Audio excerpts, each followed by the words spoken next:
It says that Nathan's Hey guys. Wow. Nathan, your chin is so clean. Wow, look at that. Uh-huh. I feel like I have so much facial hair now.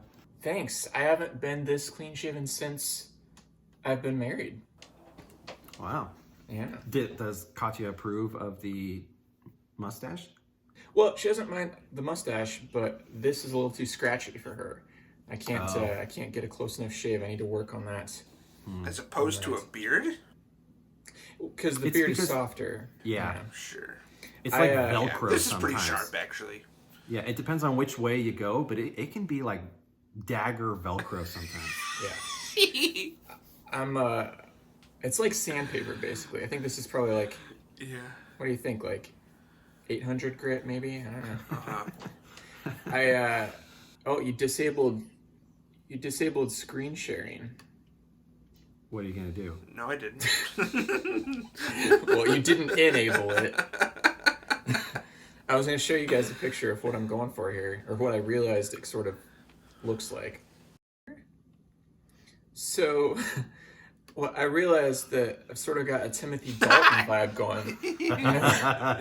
I want somebody to write me a role. I need to get this more like, Yeah. sort of that Hey. villainish. That'll be one of our new videos then. Perfect.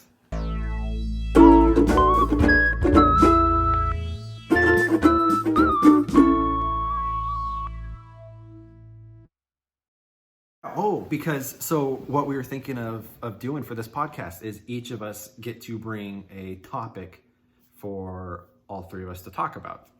It could be like in the form of a question or a would you rather or just some fun tidbit that you've heard. And then we have to sort of make an effort to converse.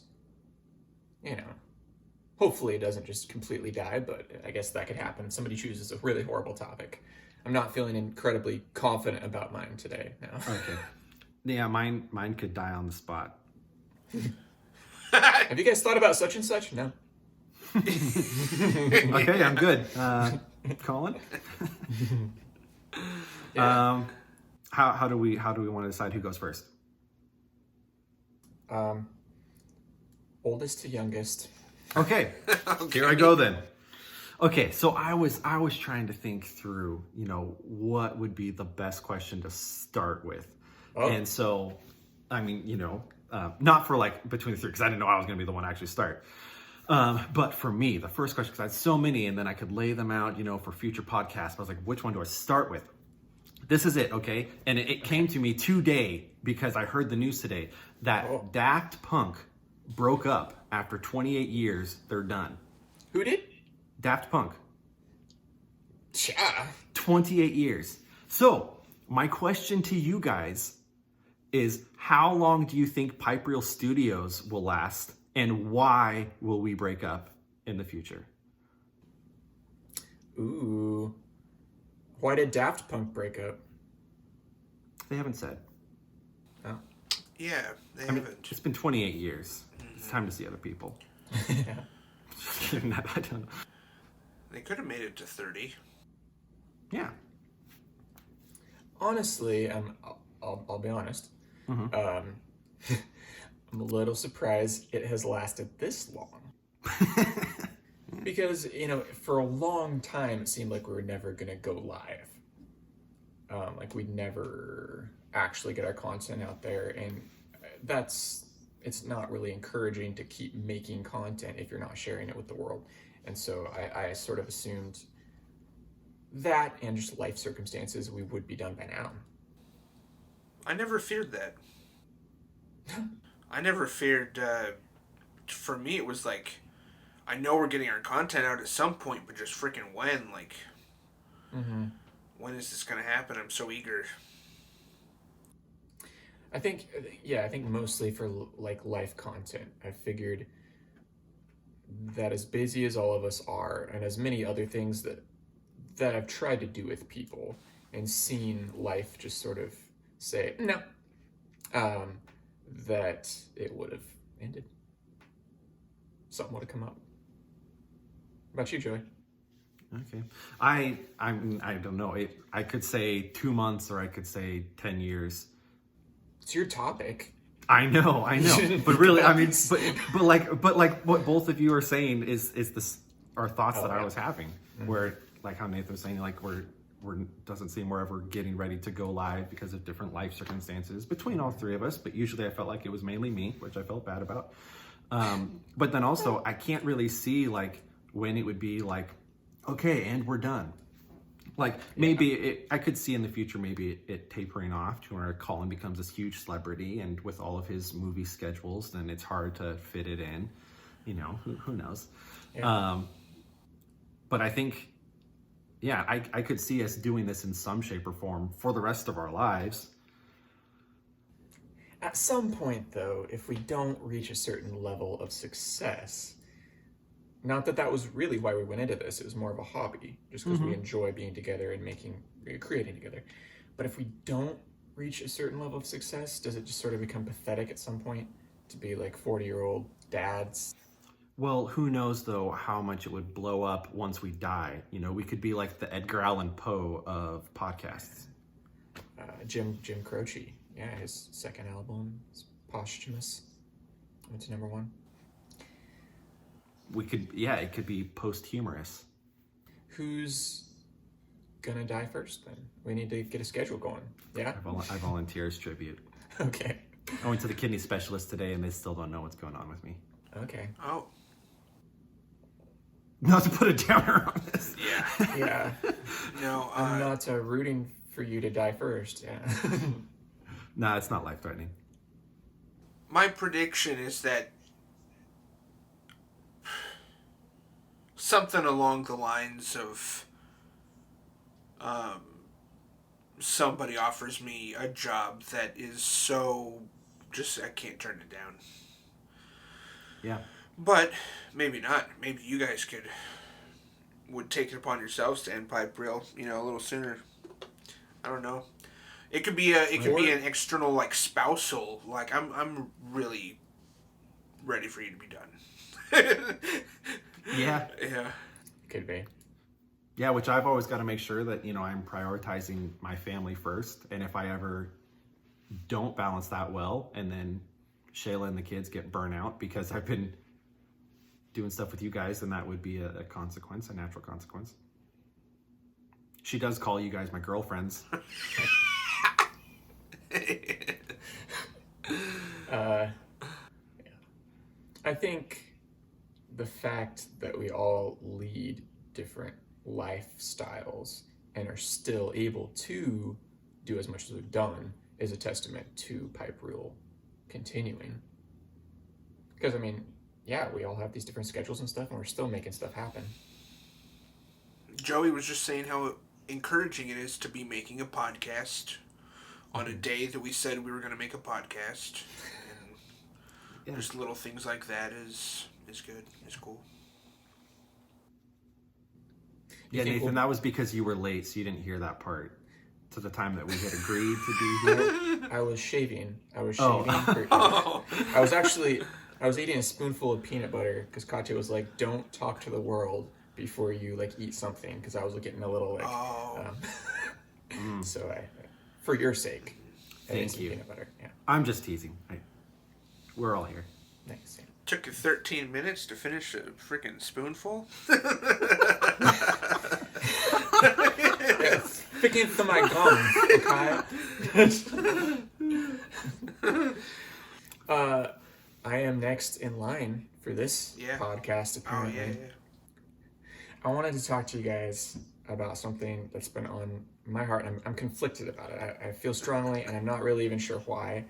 I really don't believe you. I don't believe you. I'm not making this up, though, and you'll laugh thinking that I am, but I'm not. What are your guys' feelings about Buttermilk?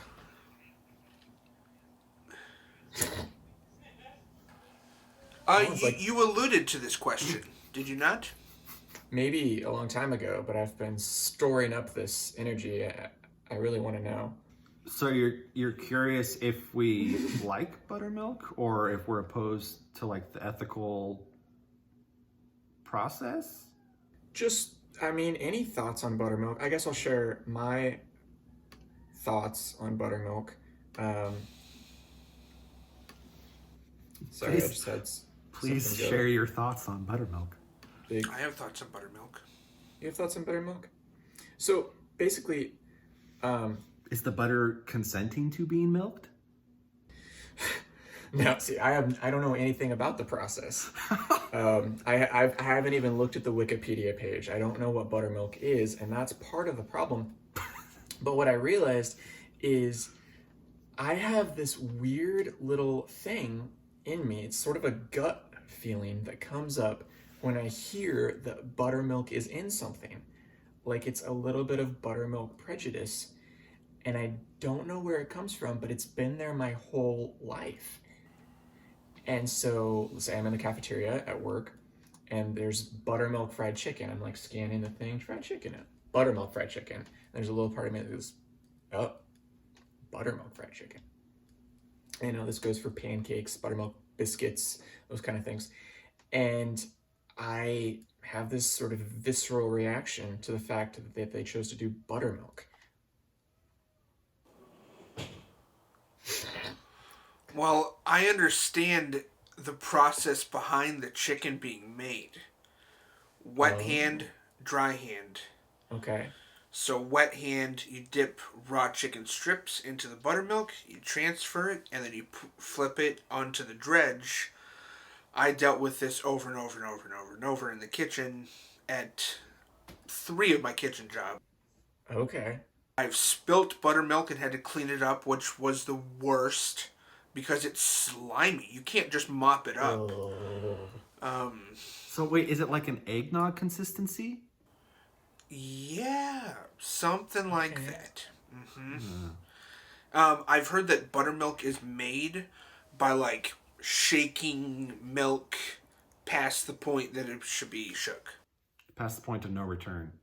Yeah, Because there's like a general amount of shaking that milk can or should be shaken, right, but not 2%. not past that. How does that work? Like you shake it too much and suddenly it changes? That's how they make butter. My kitchen manager told me. It was my kitchen manager, but I never fact checked him or anything. But there's got to be something else. There's got to be some other ingredient that adds to the thickiness. There's got to be some buttery whatever to it, but I would never drink it. People do though. Some people like drinking buttermilk. Yeah. Buttermilk. Like we're living in the 21st century. If you can't make a recipe taste good with 2% milk, I think you're doing something wrong. If you have to resort to some old-fashioned-y, fancy buttermilk, you're doing it wrong. So I think I sort of react to this sort of, I don't know, this attitude. I think that buttermilk is being pretentious towards me. You are so right, Nathan. That is extremely prejudiced of you. Oh. Colin. Yeah.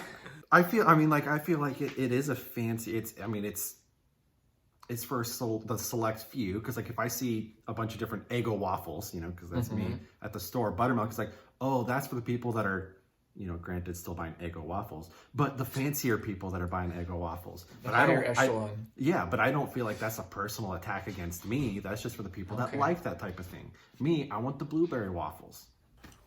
So I think I agree with you that it is a fancier thing, but I don't think that I take it personally. And I don't think you need to either. Like, I think you're perfect just the way you are.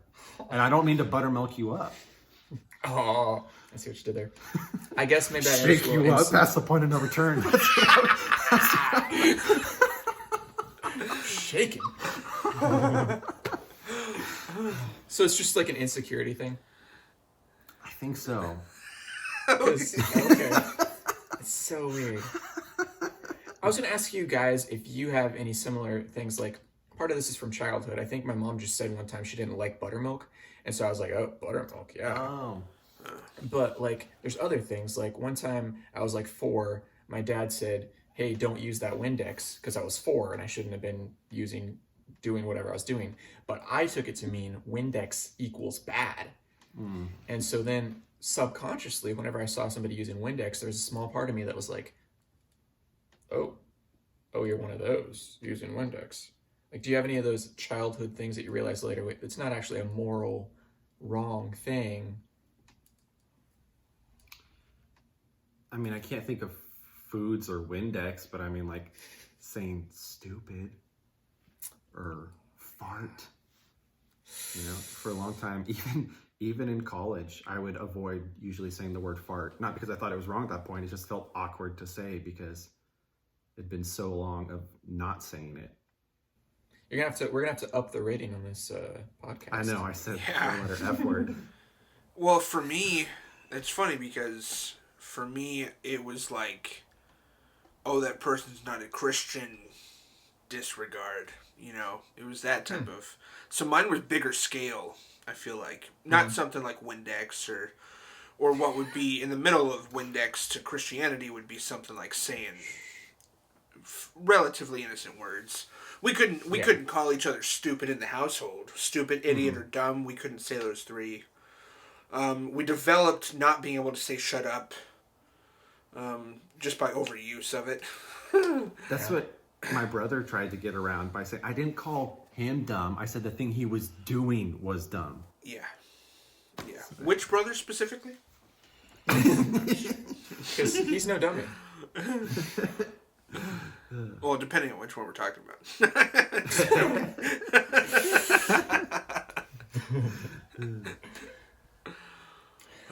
Well, I'm glad your guys' childhoods were not as apparently traumatic. I don't know. Traumatic? No, we were not traumatized from Buttermilk during our developing years. And I'm glad you don't hold the same prejudice. I guess it's something I just need to work through. Okay. If I hear buttermilk Thanks, guys. biscuits or buttermilk waffles, I'm in. Honestly, I'm in. Really? Even after dipping raw chicken in it and going through that process? Yeah, because it's just an ingredient. Maybe it'll prevent me from needing to use butter on my waffles, you know, because it's already mixed in. I wouldn't go that far.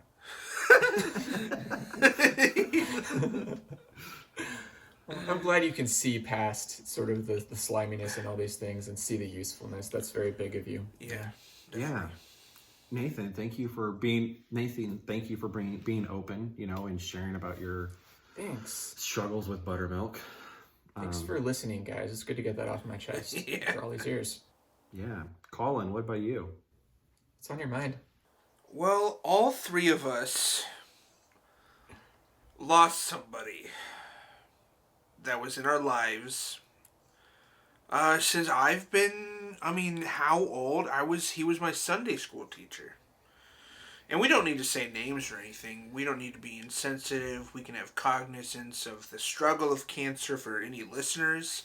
I have some listeners who just recently voiced themselves on a post about a 2-year-long struggle with cancer, and her and I had some back and forth in the comments, just chewing each other out. Joey. Why are you laughing at me? You just... Your face was so serious. Yeah, you were like not with it. So yeah, we lost somebody who found out, and within 10 days of the diagnosis, I was gone. I think you can't control either, right? So say you get a quick diagnosis and you find out you have a couple weeks to live. That's going to hit hard and you're going to wish you had more. And I assume if you've been struggling with cancer or something your whole life, and there's going to be times where you, or maybe even your loved ones, depending on how bad it is, are willing to accept you passing, or you want that. Sort of a quicker, more live hard and die type approach, but can't really control either. You're dealt what you get. I wanted this to be some sort of an encouragement to anybody struggling with cancer, because that is not out of the realm of any of us. None of us are exempt. Sure. So, I just feel like all three of us did lose something. So, Sure. I wanted to bring that. Joey, are you good? Yeah, sorry, my my phone isn't working right now, so this is the only camera I've got right now. So I was Oh. distracted by that. Well, I think one, it's hard for me to imagine either scenario, whether it's a long drawn out or if it's just a couple days heads up. I think the one blessing in it is that any of us could be taken immediately in a car accident or anything like that. So to be given any kind of heads up is cool in order to get to say goodbye. But to be one of the people left behind would be really hard. And I think no matter which scenario I was in, if it was a couple days, I'd always wish that I had more time with them, and I would regret all the time that I hadn't been. But if it was a longer amount of time, I would really wish that they didn't have to go through all the suffering. It'd be hard to see them go through that and remember how they were before. So I think in both cases, there's going to be a struggle. And in both cases, there's going to be a blessing where, so it's kind of, I have to choose if I'm ever in that scenario, I'd have to choose on how I'm looking at it. Either they have less pain or I get to enjoy more time with them than I would necessarily get. Mm-hmm. But that would be incredibly difficult to go through. I mean, and thankfully she is cancer free and it's been years now. But my wife's mom was diagnosed with breast cancer and we weren't even sure, how all that was going to go when we were trying to hurry up the wedding and different things, because we weren't even sure if she was going to make it to the wedding at one point. So it is a scary thing, and it affects more than just that one area of your life. Yeah. I think, both my parents went through cancer, and I was pretty little at the time, so I didn't really realize the gravitas of it, but it is a serious thing. I think one thing that makes a huge difference, whichever boat you're in, is what you believe about the afterlife. Yeah. Say you're a complete atheist. I can't speak with great authority on this, but I would imagine you would favor the more time you can get to try to eke out any life you can have here, if that's the end of it. And if you're at complete peace with dying, as complete as you can be, then it softens the blow, at least to yourself and to your family, because they know or believe that you're in a better place. Yeah, the Bible says to live as Christ and to die as gain. So if I get to live longer, then that's cool, because I get to still be with my family and everyone that God has allowed me to be with. But if I die, then that's actually better. I mean, I don't have to go through the pain, and I get to be with the person that loves me the most. Yeah.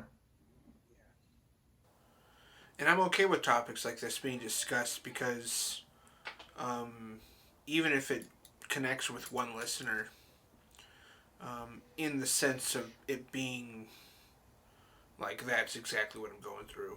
Mm-hmm. Not just cancer, but anything we choose to talk about. Buttermilk. This was such a wide range of 3 topics. That was pretty cool. I know. Sure, somebody's going to relate to that. Well, that's why I really like this idea of us choosing 3 topics separately. I mean, because then we can have a serious thing, or we can have something that is very unique, like Buttermilk. Keep in mind that we are live on pretty much anywhere you can get podcasts. You probably know that because you're listening to our podcast. Yeah, if you've made it this far, you're probably listening to us on some type of platform because you care about us enough to listen to an entire podcast. Yeah. I thought you were just starting to tell us that we're live somewhere, live streaming, and I was like, oh my gosh. We've all just been sitting there this whole time. We've been live on Anchor this whole time, guys. Yeah, there's a live chat, And the frequency really depends on the interaction from people. I mean, you guys can leave us voice messages on where at, Nathan? On Anchor, the app that is downloadable on your smartphone. Or you can leave comments if you don't want to go to Anchor. You can leave comments on Facebook. Really interact with us, and we may start doing this more. That'd be awesome. All right, guys. See you in 2 weeks. See you next time. See you next time. Rainbow.